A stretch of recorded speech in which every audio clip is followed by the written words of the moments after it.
До крајот на јануари треба да завршат преговорите за утврдување на нов рок и дополнителни финансии за изградба на автопатот Кичево-Охрид помеѓу владата и кинеската фирма изведувач Синохидро, смета министерот за транспорт и врски Горан Сугаревски. Договорот кој што претходната влада го склучила за да се биде изграден тој автопат е 31 јануари 2018 година.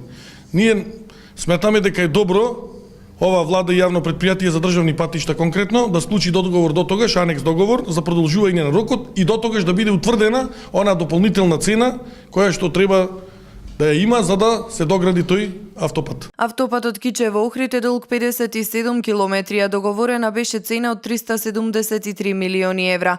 Но според информациите кои министерот за транспорт и врски Сугаревски ги изнесе во јавноста пред околу 1 месец, имало пропусти во проектирањето на автопатот и биле констатирани неусогласености помеѓу проектната документација и реалната состојба на терен. Од овие причини неопходни се дополнителни средства и пролонгирање на крајниот рок за изведба.